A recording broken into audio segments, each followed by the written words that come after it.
Welcome to the foundation. आज हम पढ़ेंगे गति चैप्टर के बारे में।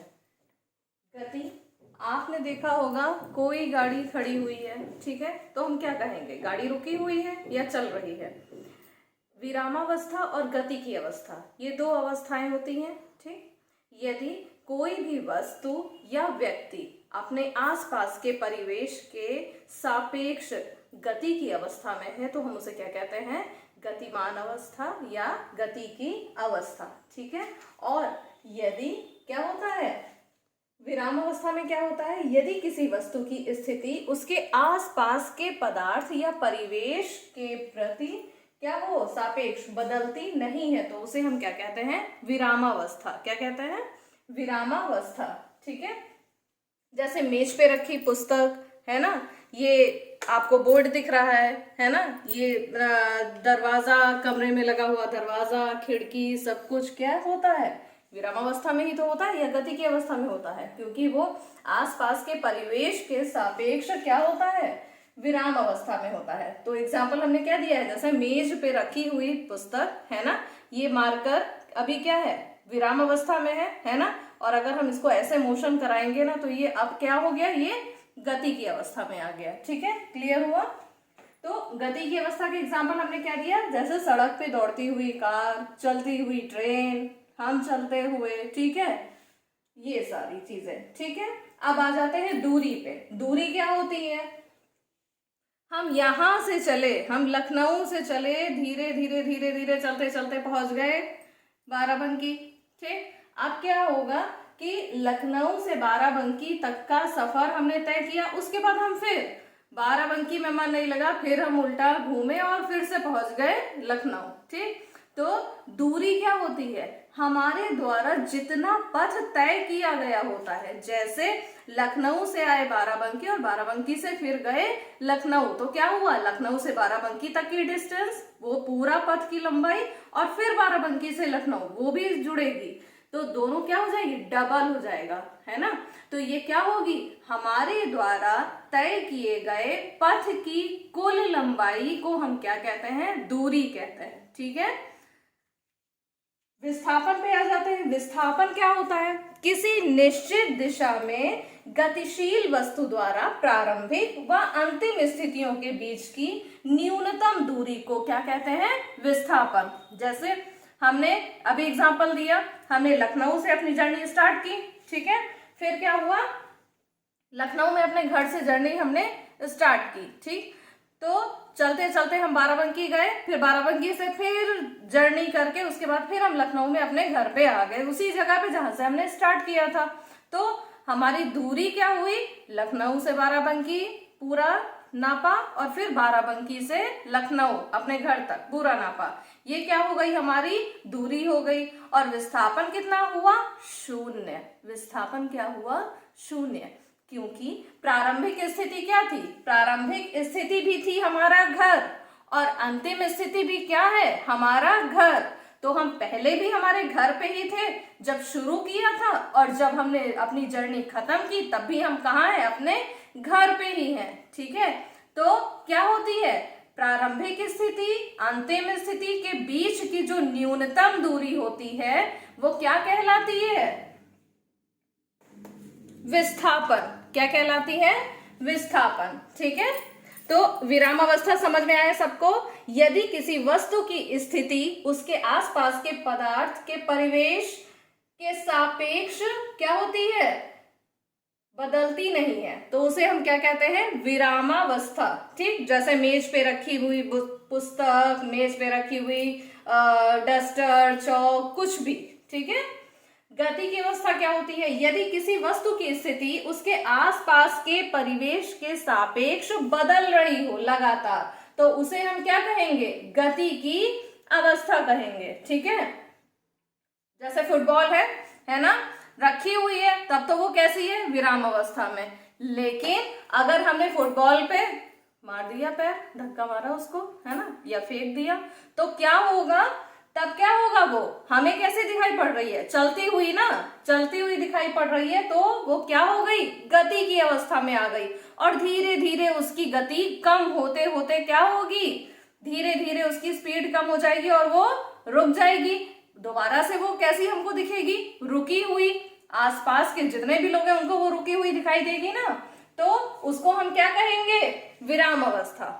ठीक, पहले वो विराम अवस्था में थी, उसके बाद वो गति की अवस्था में आई और उसके बाद फिर दोबारा से जब वो रुकी तो वो फिर विराम अवस्था में आ गई। ठीक है, नेक्स्ट आपका दूरी और विस्थापन। दूरी और विस्थापन में अंतर समझ में आया। दूरी क्या है, हम जितना भी चले, हम ये देखिए गोल गोल गोल यहां से स्टार्ट किए, इस पॉइंट से स्टार्ट किए, ये पूरा ऐसे घूम के, ये पूरा चल के फिर यहां पहुंच गए। ठीक, तो ये पूरे पथ की जितनी लंबाई है, मान लीजिए ये रस्सी है तो पूरी रस्सी नाप लो। ठीक, उतना रास्ता हम चले वो उसकी क्या कहलाएगी, दूरी कहलाएगी। और विस्थापन क्या कहलाएगा, प्रारंभिक, जो प्रारंभिक स्थिति है और अंतिम स्थिति है उनके बीच की न्यूनतम दूरी क्या होगी, विस्थापन। अगर हम यहीं से अपनी जर्नी शुरू किए हैं और यहीं पे अपनी जर्नी, यहां से घूम के हम ऐसे आए और यहां पे ही अपनी जर्नी खत्म किए, तो विस्थापन क्या हुआ, शून्य हुआ। क्या हुआ, शून्य। ठीक है, अब आ जाते हैं, देख लेते हैं दूरी तथा विस्थापन में अंतर। दूरी तथा विस्थापन में अंतर क्या है, किसी गतिमान वस्तु द्वारा तय किए गए पथ की लंबाई को दूरी कहते हैं, अभी समझाया हमने, है ना।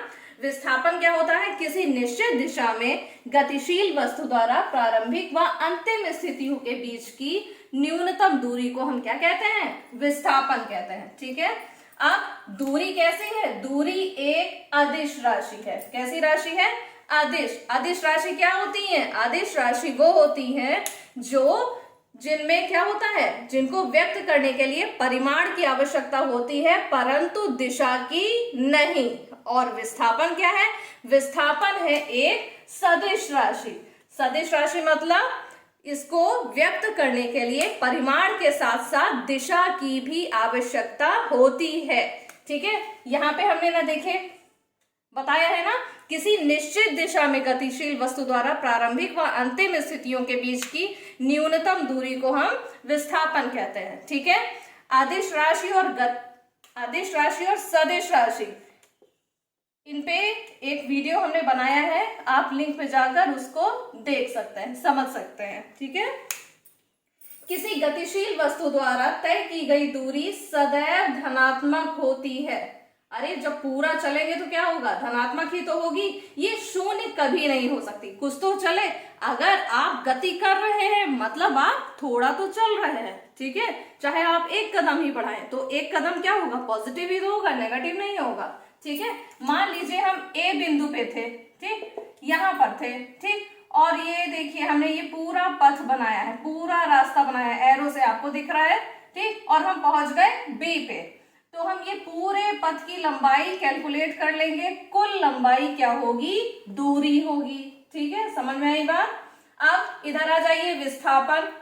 ए पर हम थे, चले यहां से चले इधर, ये घूम के फिर यहाँ पहुंच गए बी पे। ठीक है, तो चले तो हम बहुत लंबा, ये क्या हो गई इसकी दूरी, और ए और बी के बीच की न्यूनतम दूरी ये आपको दिख रही है, रेड कलर से हमने मार्क कर रखा है।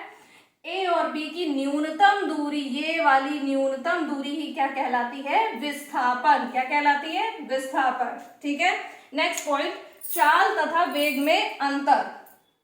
किसी व्यक्ति या वस्तु द्वारा इकाई समय में तय की गई दूरी को हम क्या कहते हैं, चाल कहते हैं। इकाई समय में तय की गई दूरी को ही हम क्या कहते हैं, चाल कहते हैं। ठीक है, अगला पॉइंट वेग में देखिए, किसी व्यक्ति या वस्तु द्वारा इकाई समय में तय किए गए विस्थापन को वेग कहते हैं। वेग क्या होता है, वेग में विस्थापन लिया जाता है और चाल में क्या लिया जाता है, दूरी ली जाती है। याद रखेंगे, किसी व्यक्ति या वस्तु द्वारा इकाई समय में तय की गई दूरी क्या होती है, चाल, और किसी व्यक्ति या वस्तु द्वारा इकाई समय में तय किया गया विस्थापन क्या होता है, वेग। वी से विस्थापन, वा से विस्थापन, वा से वेग, याद रखेंगे। ठीक है, अब चाल कैसी है, अदिश राशि, और वेग क्या है, सदिश राशि। हमने पहले भी बताया था, अदिश राशि और सदिश राशि ये टॉपिक आप अच्छे से पढ़ सकते हैं, तैयार कर सकते हैं, लिंक दिया है। ठीक है, उस लिंक पे क्लिक करके आप इस दोनों राशियों के बारे में अच्छे से तैयार कर सकते हैं। ठीक है, अब इधर आ जाइए, वही बात, अदिश राशि है तो इसमें परिमाण होता है, दिशा नहीं होती, और वेग में परिमाण भी होता है और दिशा भी होती है। चाल सूत्र बहुत इजी है, सबको पता है। जिसको चाल का सूत्र क्या है, चाल बराबर दूरी बटे समय। बहुत सारे बच्चों को याद होगा, जिनको नहीं याद है वो भी याद कर लें, बहुत ज्यादा इजी है आपका ये फॉर्मूला, ठीक है। चाल बराबर दूरी बटे समय, दूरी यहाँ पे बताई गई है, ठीक। अब यहाँ जाते हैं वेग पे, वेग बराबर विस्थापन बटे समय। ये विस्थापन शब्द यहाँ इस्तेमाल हुआ था ना, किसी व्यक्ति या वस्तु द्वारा इकाई समय में तय किए गए विस्थापन को ही हम क्या कहते हैं, वेग कहते हैं। और किसी व्यक्ति या वस्तु द्वारा इकाई समय में तय की गई दूरी को क्या कहते हैं, चाल।